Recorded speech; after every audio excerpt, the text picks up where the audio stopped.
নমস্কার বন্ধুরা, শ্রাবণী রান্নাঘরে আপনাদের সবাইকে স্বাগত জানিয়ে আমি আবারও একটা রান্নার ভিডিও নিয়ে আপনাদের সামনে চলে এসেছি। আজকের আমি আপনাদের সয়াবিন দিয়ে একটু অন্যরকম একটা রেসিপি বানিয়ে দেখাবো। আশা করি এই রেসিপিটা আপনাদের ভালো লাগবে। তার জন্য কিন্তু পুরো ভিডিওটা আপনাদের দেখতে হবে। তাহলে চলুন এই রান্নাটা আমি কিভাবে করি সেটা আপনারা একবার দেখে নিন। সয়াবিনের এই রান্নাটা করার জন্য আমি এখানে সয়াবিন নিয়ে নিয়েছি বেশ কিছুটা। আর সয়াবিনটাকে কিন্তু আমি একটু গরম জলে প্রায় 15 মিনিট মতো ভিজিয়ে রেখেছিলাম। সয়াবিনটা সেদ্ধ না করলেও হবে, এইভাবে গরম জলে একটু ভিজিয়ে রাখলেই হবে। এইবারে জলটা ভালোভাবে চিপে নিতে হবে। চিপে নিয়ে এরকম একটা মিক্সিং জারের মধ্যে দিয়ে দেব।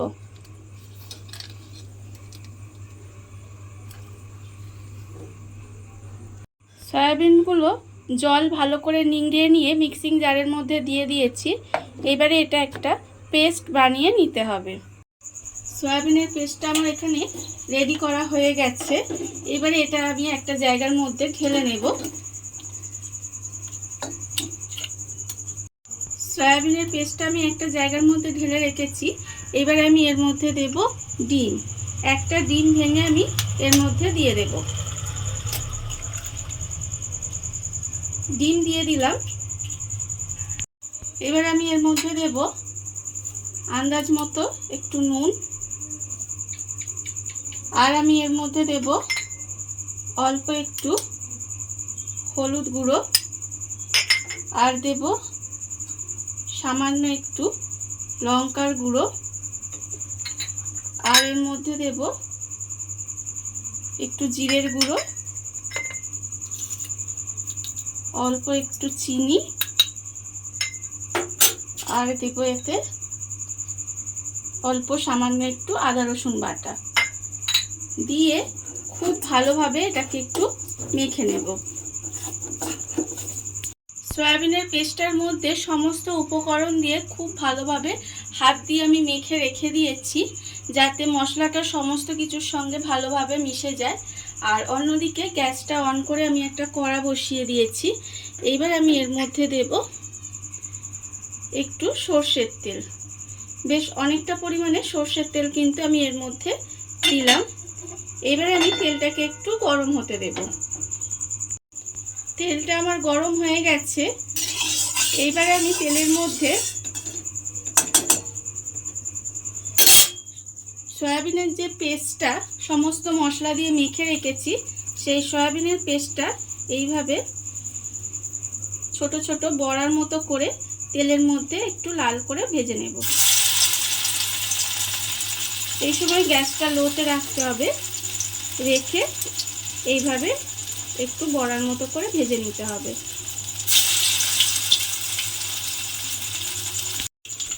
সয়াবিনের পেস্টটা থেকে এইভাবে বড়ার মতো করে উল্টে পাল্টে লাল করে ভেজে নিয়েছি। এইবার এগুলোকে সমস্ত তুলে নেব।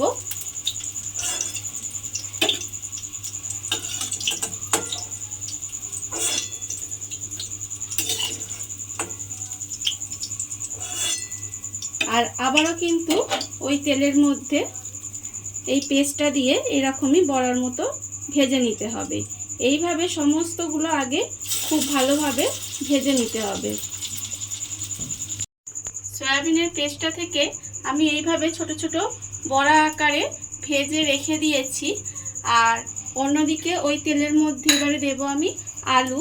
এখানে আমি দুটো মাঝারি সাইজের আলু রেখে দিয়েছি। সেই আলুটা আমি তেলের মধ্যে দিয়ে দিলাম। দিয়ে আলুটাকে একটু লাল করে ভেজে নিতে হবে। প্রথমে আলুগুলো আমি তেলের মধ্যে দিয়ে দিলাম। এইবারে আমি এর মধ্যে দেব অল্প একটু নুন, আর আমি দেব এর মধ্যে অল্প সামান্য একটু হলুদ গুঁড়ো দিয়ে আলুটাকে খুব ভালোভাবে লাল করে ভেজে নেব। আলুটা আমার এখানে লাল করে ভাজা হয়ে গেছে। এবারে আমি আলুটাকে তুলে আলাদা করে রেখে দেব।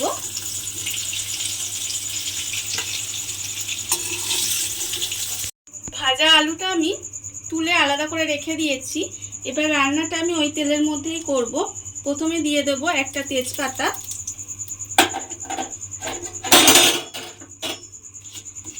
আর আমি ওর মধ্যে দেব একটু গোটা গরম মশলা, দিয়ে একটু নাড়াচাড়া করে ভেজে নেব। এবারে আমি এর মধ্যে দিয়ে দেব পেঁয়াজ কুচি। একটা মাঝারি সাইজের পেঁয়াজ আমি তেলের মধ্যে দিয়ে দিলাম। দিয়ে এবারে পেঁয়াজটাকে একটু লাল করে ভেজে নিতে হবে। পেঁয়াজটা আমার এখানে লাল করে ভাজা হয়ে গেছে। এবারে আমি এর মধ্যে দেব 1 চামচ মতো আদা রসুন বাটা। 1 চামচ আদা রসুন বাটা এর মধ্যে দিয়ে দিলাম। দিয়ে এবারে মশলাটাকে একটু আমি ভাজা ভাজা মতো করে নেব, যাতে এখানে রসুনের যে কাঁচা গন্ধটা আছে সেটা চলে যায়। মশলাটা আমি একটু ভাজা ভাজা মতো করে নিয়েছি। এবারে আমি একটা বাটি নিয়ে নিয়েছি।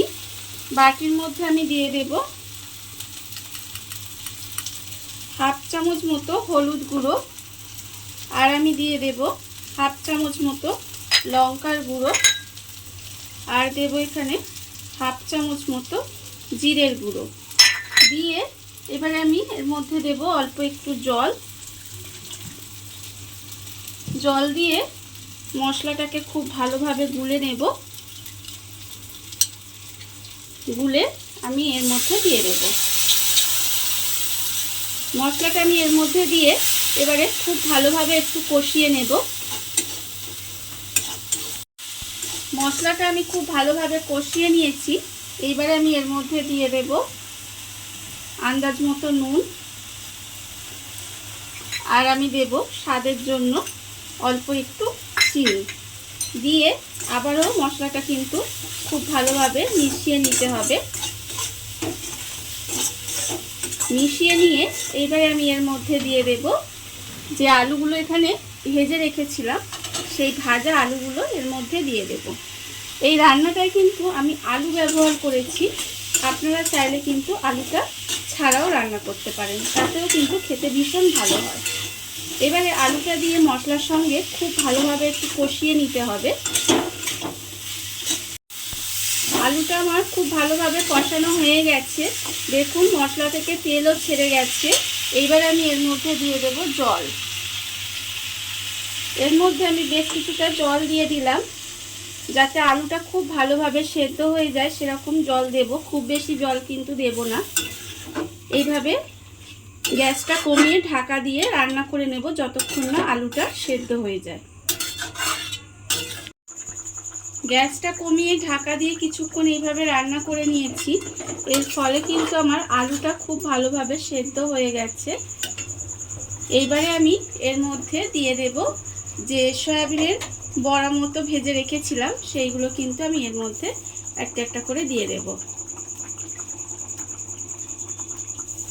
দিয়ে আবারও কিন্তু এটা একটু উল্টে পাল্টে দেব। দিয়ে ঢাকা দিয়ে গ্যাসটা কমিয়ে এইভাবে একটু আবারও রান্না হতে দেব। বড়াগুলো দিয়ে আবারও কিন্তু আমি 5 থেকে 7 মিনিট মতো একটু এইভাবে রান্না হতে দিয়েছি। রান্নাটা আমার কিন্তু প্রায় হয়েই গেছে। এইবারে আমি ওপর থেকে অল্প সামান্য একটু গরম মশলা গুঁড়ো ছড়িয়ে দেব। খুব সামান্য একটু গরম মশলা গুঁড়ো ছড়িয়ে দিলাম। দিয়ে এবারে গ্যাসটা অফ করে ঢাকা দিয়ে কিছুক্ষণ রেখে দিলেই কিন্তু আমার এই রান্নাটা রেডি হয়ে যাবে। দেখুন বন্ধুরা, বাড়িতে থাকা খুব অল্প সামান্য উপকরণ দিয়ে কত সুন্দর একটা সয়াবিনের একটু অন্যরকম রেসিপি তৈরি হয়ে গেছে। এটা কিন্তু খেতে ভীষণ ভালো হয়। এটা আপনারা বাড়িতে তৈরি করে দেখতেই পারেন। আর এই ভিডিওটা যদি আপনাদের ভালো লেগে থাকে তাহলে লাইক করবেন, কমেন্ট করবেন আর সাবস্ক্রাইব করবেন আমার চ্যানেলকে। আজ এই পর্যন্ত, নমস্কার।